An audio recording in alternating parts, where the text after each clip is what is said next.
Bingles' Birthday Bonanza by Two-Away. What an adorable-looking dog, my mother said as she picked up the DVD case from Walmart's bargain bin. Don't you think it's cute, honey? I was about 6 years old at the time. I remember desperately trying to peer over my older brother's shoulder as she showed him the front of the box. It wasn't until he enthusiastically nodded that she thrust the DVD towards me. What do you think, Josh? Should we get it? My mother asked kindly. The sight of the cover made me shudder. I'd expected some sort of cartoon. Instead, there was an older, balding man in a cheap dog costume. Even in my young years, I was not fooled at all. But the ramshackle patches of shag carpet that were stitched together to give the impression of a golden doodle, maybe? It was so poorly done that I couldn't place my finger on the breed.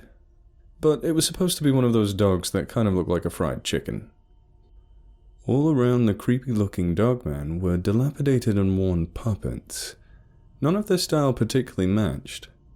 It appeared as though the dogman had harvested these old puppets second-hand from various sources. It didn't look like his standards for them were all too high, either. The sad puppets wore dollar store quality birth garb and held onto strings of balloons that sagged pathetically.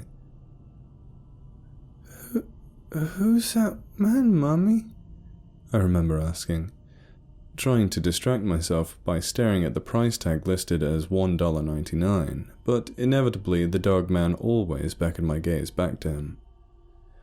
Well, sweetie, I assume that's Bingles. What do you think? Should we get it? I don't remember exactly how the rest of the situation played out, but I do remember crying that the DVD's cover really spooked me. I couldn't understand why my mum thought it was cute. I still don't.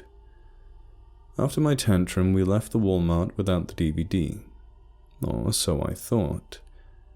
My brother had slipped the case under his shirt as we left. Bingles' Birthday Bonanza made it home with us. Once my parents found out, my father was livid. He slapped my brother around a bit and kept yelling that, "There be no thieves in this house, Alfred!" My mother was equally upset, but kept trying to calm my father down, attempting to use the cheap price as a sort of mitigating circumstance. It didn't work. My father took the DVD and said he intended to return it the next day. As I saw him storm off into his study, the creepy glare of Bingles' eyes locked with mine.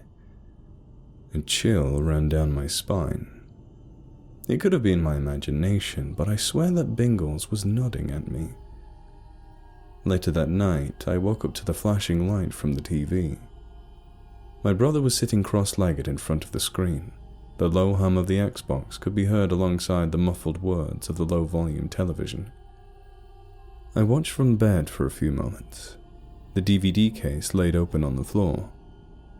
The bald dogman was on the screen, with a wild and excited look in his eyes, like a man possessed. Hey, Alfred, thanks for telling me your name. It's very important. Since we're friends now, can I call you Al?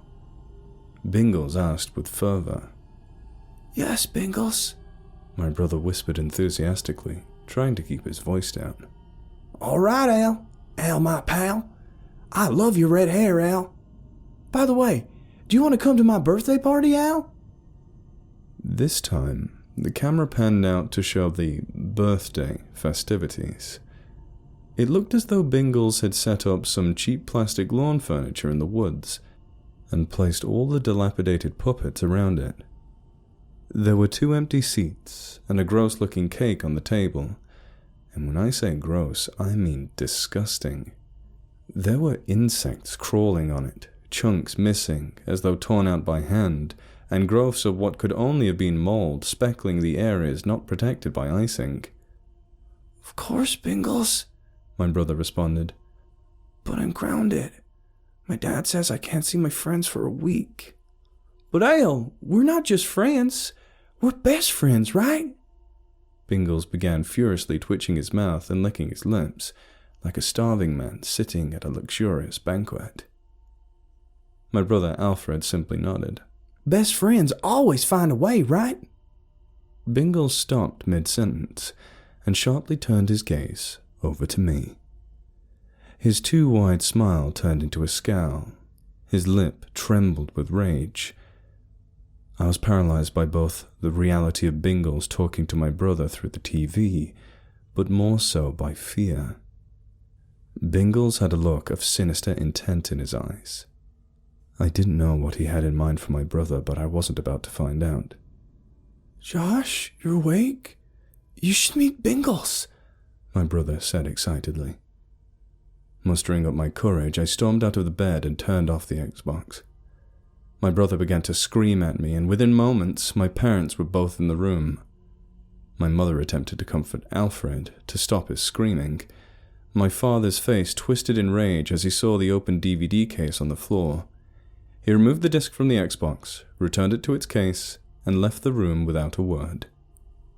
I remember hearing my mother say, "Shh, it's just a cartoon," as she gently ran her fingers through Alfred's crop of red curls. I thought about saying something, speaking up about how it certainly wasn't a cartoon, but decided to stay quiet. It hardly seemed necessary anyways. The next morning seemed like any other. The sun rays came through the slits in the curtains, and my mum's knock at the door signaled it was time to prepare to get out of bed. I felt bad about last night, so bending over the edge of the top bunk, I turned my head to check on Alfred. But it was gone. His bed was made as if it had never been slept in. The only thing out of place was a small note on his pillow. I grabbed it and ran downstairs in a panic, hoping to see that my brother woke up early and made his bed, to impress our father. But my hopes were dashed when I only saw my father at the table and my mother in the kitchen. Quickly, I gave the note to my father. With a sigh, he put down the morning newspaper and focused on the letter. "Gone to Bingles' birthday bonanza," he said out loud before calling my mother over. "Take a look at this, Maggie." My mother's face turned white, and she began to scramble about the house, yelling after Alfred, but it was no use. After a few moments, my father sighed and stood up. He began to check around the house too. Inevitably, they knew he was not home. "He's run away! It's because of yesterday! You shouldn't have hit him!" my mother yelled. "Listen, Maggie, you can't have gone too far. I'll call the sheriff, see if I can't get them to put out a search," my father said with an apologetic tone. "All of this over some creep in a dog costume." "What? You mean the cartoon? You can't seriously be blaming that right now." "Cartoon?" my father muttered under his breath, before picking up the phone and calling 911. I got the day off school, at least. My father said it would be better if I had gone in, but my mother wouldn't let me out of her sight. We spent most of the morning searching for Alfred. My dad kept musing over his disappearance. All the windows and doors were locked. They couldn't have locked them behind him. "Honestly, Gerald, let's just focus on finding our son." The search was fruitless. There was no indication as to where Alfred could have gone. Upon our return home, not a word was spoken. We ate cold leftovers, and I was sent to bed early. The next day was a Saturday, so I was home with my parents. My mom went out to search more with the neighbors. My dad took me out to run some errands. We sat in the car in silence for a few minutes before I asked where we were going. "We're going out to make things right," my dad said, as he pulled something off the dashboard and threw it in my lap.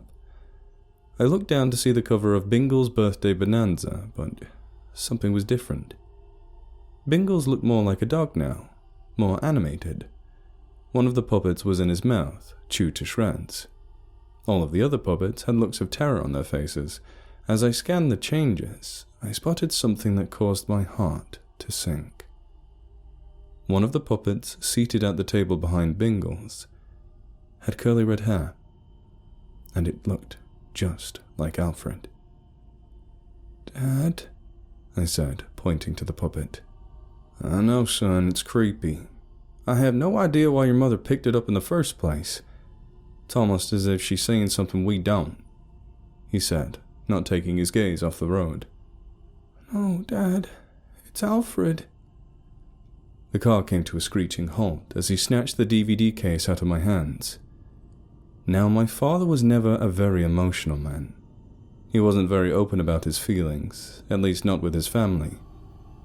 But then and there was the only time I saw him cry. Desperately, he tried to fight back the tears. "It does look like ale, doesn't it?" he muttered.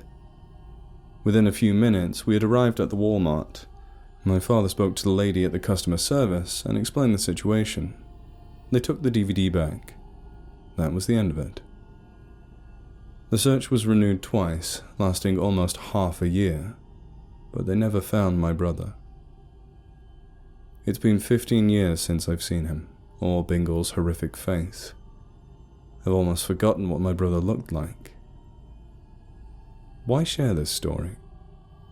What's even the point? You may think I'm just venting, or that it's all some made-up ploy to scare you or gain sympathy. For all you care, it is. But the reason I'm sharing this story, sharing it now, is because I was in Walmart the other day and a little girl was having a tantrum. Normally, I wouldn't pay any heed, but I couldn't ignore it when I heard her scream, "But I want to go to Bingles' birthday bonanza!" as she waved the DVD wildly in the air. I'll preface this next part by saying that I'm not an impulsive man. I don't do things in the heat of the moment, and I'm not brave. But when I heard the name of that accursed dogman, I saw red. I raced over to the screaming child, slapped the DVD out of her hand, and stomped it to oblivion. I can't tell you how long I kept stomping for, but by the time my arm was grabbed by a stout blue-clad employee, the child was long gone. I thought about explaining myself, but frankly, I felt somewhat embarrassed. I did feel vindicated too, but it didn't last long. As I marched towards the exit, I glanced at the DVD bargain bin. I saw Bingles, no longer animated, no longer half convincing as a dog. A chill ran up my spine. A helpless 6-year-old once again. It was as if time had frozen, and all I could see was the cover of that accursed DVD. There were dozens of them in the bin. My heart sank as I took the rest of the details in. Stuffing riddled the ground around Bingles. The mangled puppet in his mouth had a familiar crop of red, curly hair.